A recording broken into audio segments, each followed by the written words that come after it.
Hello and welcome back, my loyal Yizraelites. I know what you're thinking. My, what a wonderful backdrop you have, Yizz. And I know what else you're thinking.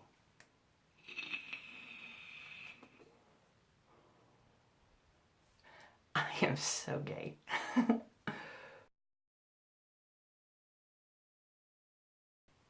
So, as you read, today we're going to have some fun.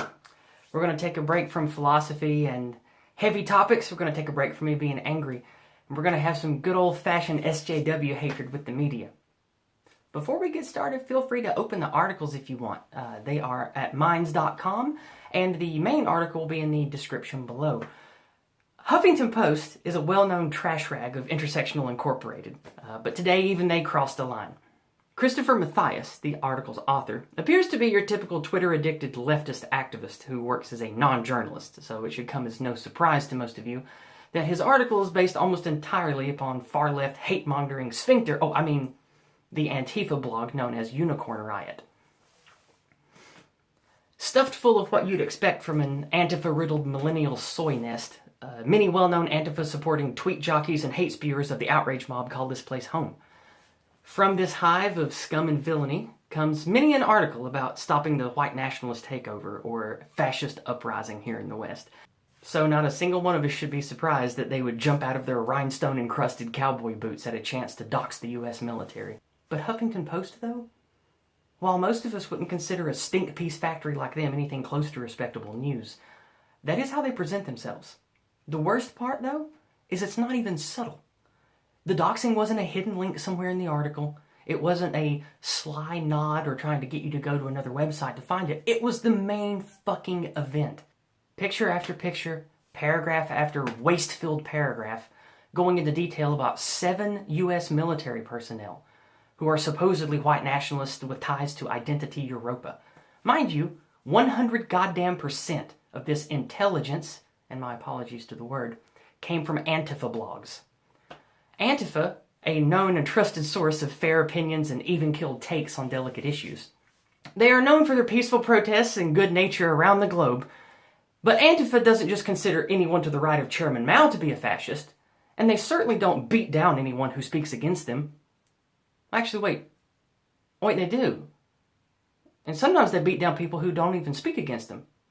Sometimes they just beat up a random Jew trying to take a piss. Call me old-fashioned to not just believe what a bunch of low-T mama's boys would have to say about their enemies, but I decided to do just a little bit of digging on my own to find out what the hell was going on with Identity Europa. It didn't take me long to discover that IE was labeled a neo-Nazi white supremacist hate group by the Southern Poverty Law Center, but I took that with a grain of salt because my Haitian grandmother's bridge club is also considered a neo-Nazi white supremacy hate group by the SPLC. According to the first 50 or so links about them on a web search, IE seem to be the real deal, though, when it comes to white nationalist groups. Even though I've never heard of them before today, if everyone from the ADL to Rational Fucking Wiki calls you a white nationalist group, well, you probably are. But regardless of if these men are white nationalists or if they're part of IE or not, what damns them as white nationalists to, apparently, Huffington Post and this Antifa blog are things that all 7 of these men supposedly said on private Discord servers. Before we get started on the nothing burger of what is the supposed Discord quotes, let's take a look at the Discord messages. Oh, wait. It's Unicorn Riot. And they don't have any pictures. That's correct. The far-left blog that our pumpkin spice prince over at HuffPo used as his one and only source only uses themselves as a source. The Unicorn Riot piece about this Discord leak acts like it's some kind of critical or meaningful source, like the damn WikiLeaks or something. But it's just a single page that has nothing on it. It's a glorified Yahoo file sharing site. This link, of course, provides no sources at all, only has links to obligatory social media, and of course a Gibbs link. The only thing on this page is a series of links to massive text files that have hundreds of thousands of lines of conversations in raw form.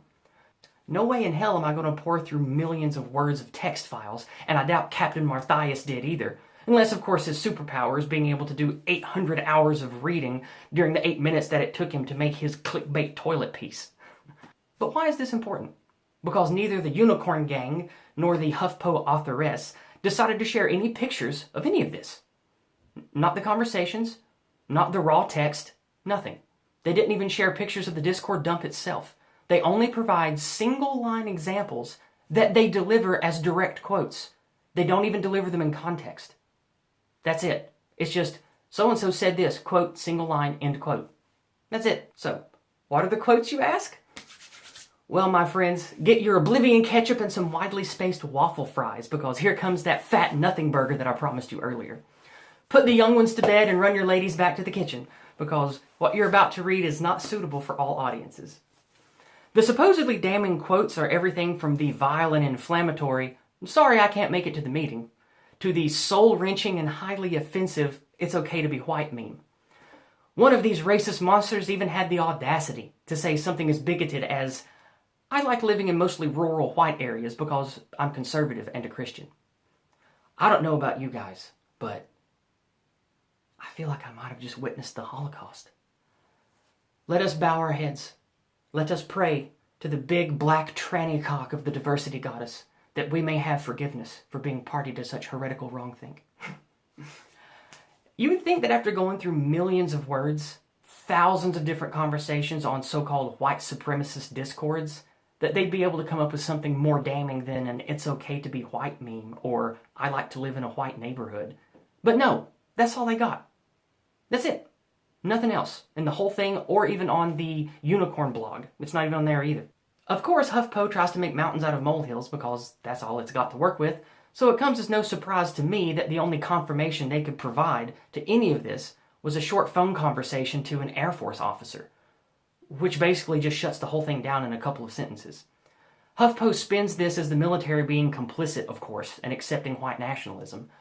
But to me, it's just a military officer providing the clearest, most concise data available, which was that the person in inquiry is a respectable, fine man who does well at his job. That's all it says. So now that we're through with the nothing circus, let's move back to the doxing. Even if all 7 of these men are members of Identity Europa, and all 7 of them identify as white nationalists, does that mean that the media should dox them? Just hours after the original piece came out, other syndications of Intersectional Incorporated were already quick to follow suit. Not providing any sources of their own, of course, just citing the HuffPo article. We've seen this over and over again. This is how they work. This is how they do. It stems from Twitter. It stems from clickbait. It stems from them just wanting to jump on the wave and ride it for clicks, no matter how true it is. Just like with Covington and the dozen things before that. Kavanaugh. Anyway, Huffington Post has decided it's justified to dox 7 servicemen of the United States military because a single non-journalist decides to go public with Antifa intelligence. And again, no insult to the word intelligence. So here we have it. Violent, politically active radicals creating their own propaganda based upon their own private intelligence being regurgitated as actual news by far-left political activists pretending to be journalists, doing no research of their own, only going off what they were handed by even further radicalized people. And they ascribe the title of white nationalist to private citizens and then dox them, knowing full well that the people behind the one and only source to this information are Antifa, who are openly violent and terrible to anyone with that label. This person at HuffPo basically aimed a social sniper rifle right at these 7 guys' heads and pulled the trigger, knowing damn well the consequences. Behold the circle of outrage. I hope you had a lot of fun with this today. I certainly did, and I really enjoyed getting to show off my pretty backdrop, and of course my gay rainbow vape rig that I love so much. So, if you would, please subscribe, click the bell, share with your friends, share with anyone who you think would enjoy this, and check me out on Minds and Subscribestar. I finally have those up and running, and they look pretty good. I spent about an hour this morning looking through each one, making them look a little more professional than they were so they're not so bare bones. So check those out too. Links in the descriptions as always, and I hope you had a lot of fun, and you'll see me again soon.